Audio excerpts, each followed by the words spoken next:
Steve, the result at the weekend, can that galvanise the squad and give you an injection of confidence?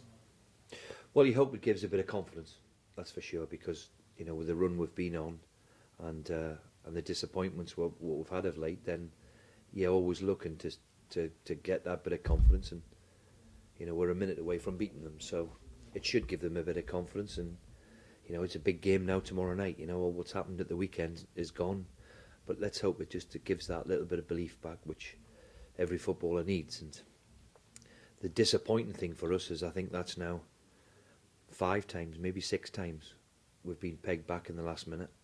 And if you add them points total onto your tally, then it's quite respectable and very healthy. And there again lies a frustration with everybody. You know, I think that's 6 times we've been up in a game and unfortunately not being able to see it through. But we were so close, which, as I said rightly at the top of the interview, what you've said, is hopefully it'll give a bit of confidence to a few, that's for sure. The away form, you picked up some really good results on the road, is it? Now well, it's a remarkable league, and it just shows you how difficult it is.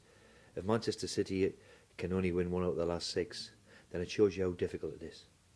And we've now been to the Etihad, we've been to Liverpool, we've been to Arsenal, and not lost. Yet we're still in the bottom 3. That shows you how difficult a league it is, how tough it is, and how demanding it is, because we'll never be able to take anything for granted.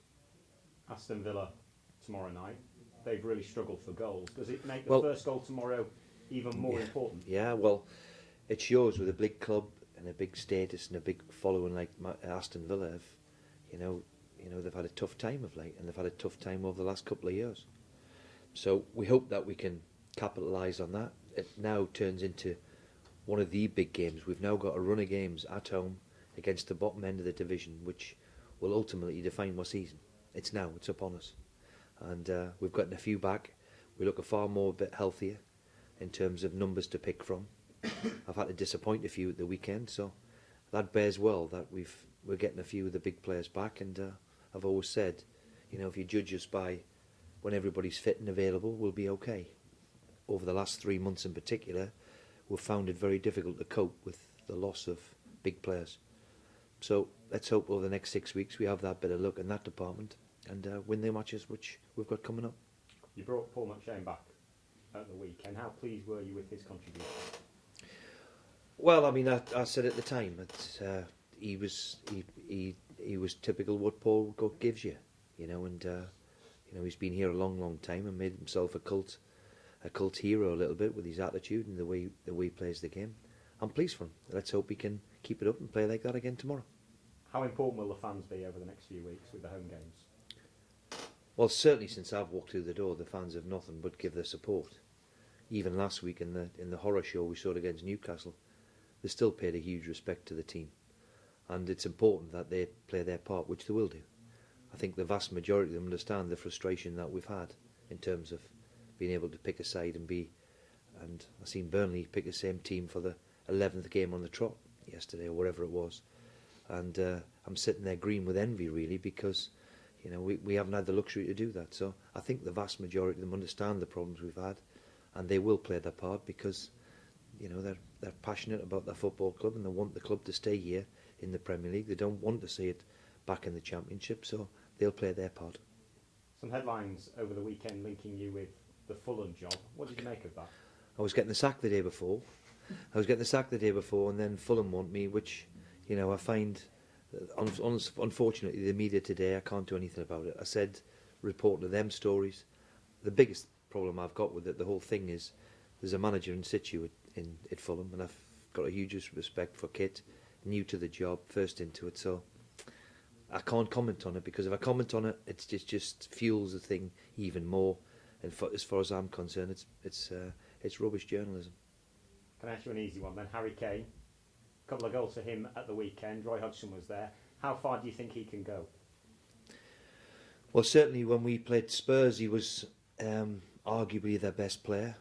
When you see a centre forward who does 12.5 to 13 kilometres in a game, which is huge numbers, it's usually like a midfield player. He's totally committed, and it just shows you that he's just all of a sudden flourished. You know, it's great to see a young English striker, and I'm sure he's got a big future ahead of him. He's got a lot of learning to do still, but at the moment he looks the real deal, and let's hope he stays that way. Final one from me. Any team news? Ndoye was included from the bench at the weekend. Could he start? Well, I'll have a look to see what we've got today. We've put in a wonderful performance yesterday, and I'm sure there's still one or two tired bodies, and we'll see how everybody is today. But certainly he's in my thoughts. We got him here on Saturday night. He joined up with the players. He arrived at the hotel at 10 o'clock on Friday night, so he trained well yesterday. He'll train again today, and I've got a decision to make, obviously, because we played very, very well on Saturday. It was more like the Hull that I'm used to seeing over the last 2.5 years, so more of the same, please.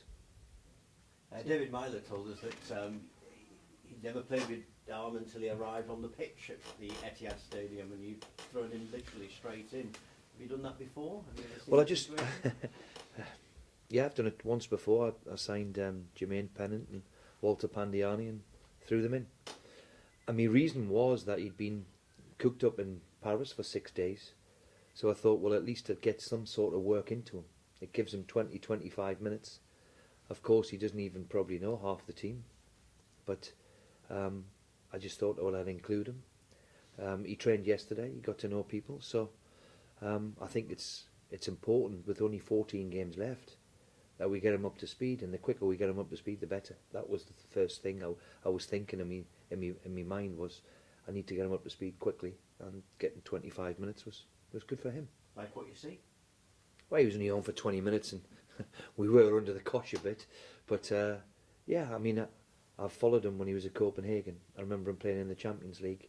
Tried to sign him when he was in Denmark. Couldn't quite get there because of the work permit issues. So I've been following him for a long, long time. He's got all the attributes. Of course, can he take it now to play in the Premier League? There's the million-dollar question. He's done it in Denmark. He's done it in Moscow. So let's hope he can do it with us. And with regard to the team news, obviously you're now in a situation where presumably Jelavic, he was on the bench, he's close to selection. The big problem with Jela is obviously there's only Jelavic who would have got him back playing within 5 weeks, and arguably, with his attitude to trying to play, he's probably set him back a bit.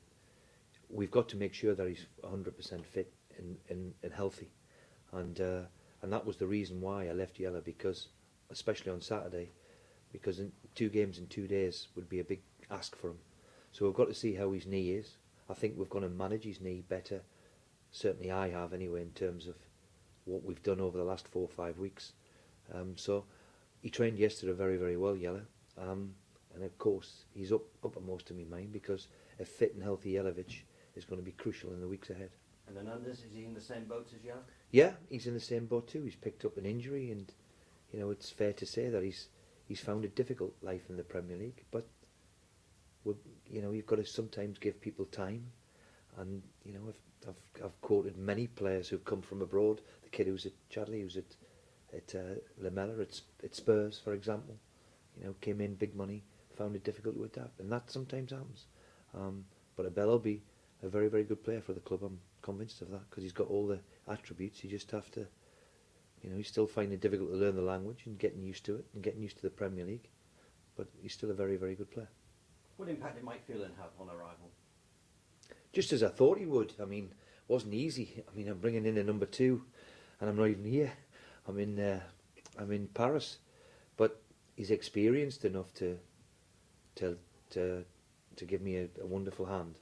He's been there, done it, and wore the T-shirt, and played and been assistant to one of probably the biggest club in the world. So he's been around the block a bit, and just at the right time, new voice, new ideas, new training ground. I was delighted to see, and I think they've enjoyed the sessions that he's put on, something a bit different, and just at the right time, he's given everybody a lift. Steve, just a couple from me very quickly. Just to return to the next 4 games, Villa, QPR, Stoke and Sunderland. You mentioned they may determine your season. Other than 12 points out of those 4, you set yourself a target for the team? It's difficult to set targets. We've got to try and win as many as we can. But you're right, it's this cluster of games, what we've now got coming up, are going to be crucial to us. And we've got to show that resilience and that attitude when we've been to Liverpool and Arsenal and Man City. there's something about us and a determination to go and make sure we get a result, and we have to apply that. That's where we were very good last year. We beat the teams around us, and unfortunately this year we haven't. So we've got to address that quickly over the next few weeks. As I said, we've got a few back fit. The really defining part of the season's upon us, and what I've certainly witnessed at the weekend was a bit more like us. And if we reproduce what we did at the weekend, then we'll be fine. I'll be convinced about that. And going back to Mick Phelan coming in, is he there for the players and his tactical nous, but also for you, an ally and someone that's larger than life? Well, look, in management, it's all about getting the best out of people and the best out of your staff, and relying on your staff. Of course it is. But I've got a group of them, the medical department, my coaches, and of course Mick, as your number 2, is a vitally important role. He's the link between me and the players, if you like. And to be fair, he had a tough act to follow in Steve. Steve Agnew did a wonderful job for me. So he was the right fit at the right time. He'd come available at the right time because of his experience. Just when we're in the mire a little bit, then he's come and give us a hand. And certainly, I was very impressed the way he took training last week. You know, we trained here at the ground twice, and I sat up in the stand and watched it, you know, and kept my big ugly face away from it all, you know, and sort of let him just get on with it, if you like, and give him his head. And I was very impressed with what I've seen, and certainly the lads have responded to him very, very well. And couldn't have wished for a more difficult start. Let's hope he can sprinkle his magic over the next few weeks. Finally, just away from Hull City for a second, if you don't mind. Did you see the incident with Nigel Pearson and James McArthur at the weekend? Or? Yeah, but I was as confused and as bamboozled as everybody else. So, yeah, interesting. Echoes of the other year with Milo and I don't think it was that bad, was it? It started off, it was one of them strange ones where it looked as if it was jovial. And I think there might have been a few words said and become less jovial, but it was all handbags, it's nonsense.